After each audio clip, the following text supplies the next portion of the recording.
La deuxième chose, c'est que il faut travailler à des initiatives territoriales. Parce qu'en France, on néglige les PME. Or, il y a beaucoup de PME qui sont victimes soit de mauvais traitements de concurrents étrangers, soit de prédation, si je puis devenir inéluctable, entre guillemets. J'ai deux exemples en tête, un français, un italien. Le français, c'est une entreprise qui faisait des bouchons de liège, enfin des bouchons, pour le champagne, qui était vers Reims. Il y avait qu'eux, ils avaient des prix très corrects, ils ne voyaient pas venir le danger.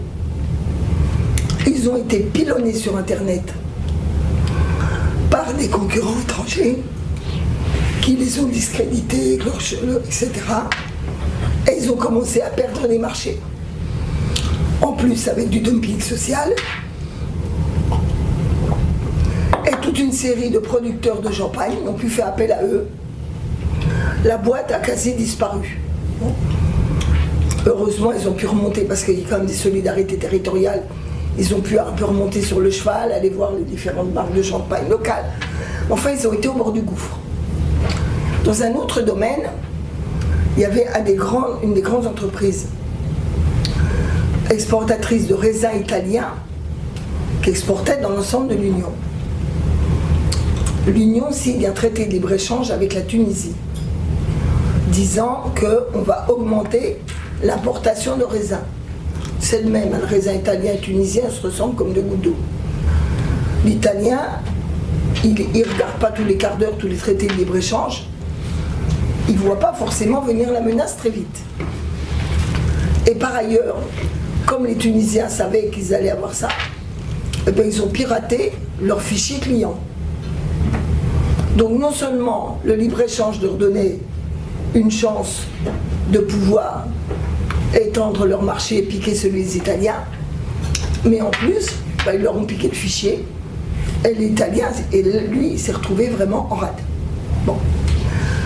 Donc on voit bien que dans ces mécanismes-là, il y a les PME, c'était des PME, c'était pas des grosses.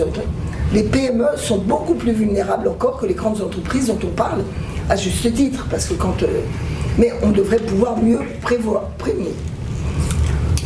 Et ça suppose aussi, là j'ai eu un petit désaccord avec l'Haïti. Il me dit qu'il faut redonner de la souveraineté européenne.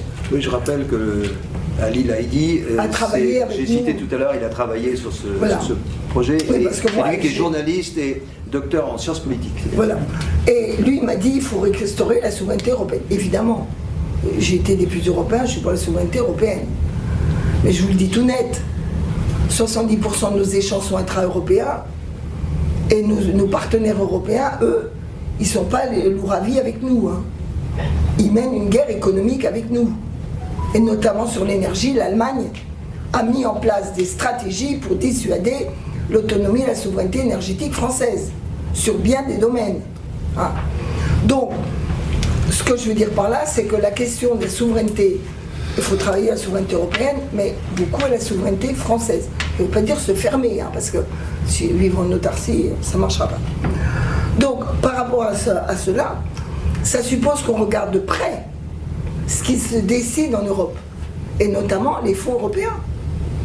Il y a plein de fonds européens, du FEDER, qui sont mis sur des opérations d'industrialisation à l'Est. Que font les Allemands ? Eh bien, ils font du partenariat avec l'Est. Et donc, vous savez, l'Interland, etc. Et eux, quand ils voient qu'il y a une opération, ils essaient de bénéficier et des fonds du FEDER pour s'installer en Pologne ou en Slovénie, et en même temps d'organiser leur circuit productif. Mais nous, aucune PME ou PMI française ou ETI française, voire même grande entreprise, ne regarde qu'est-ce qui se profile en termes de potentiel délocalisation à l'Est. Peut-être un peu d'un branche automobile, mais alors à ce moment-là, ils sont quand même assez complices. Mais en tout cas, dans les autres branches, très très peu. Tout ça pour vous dire que le sujet est vaste et suppose une mobilisation pérenne, large et en même temps coordonnée de notre pays.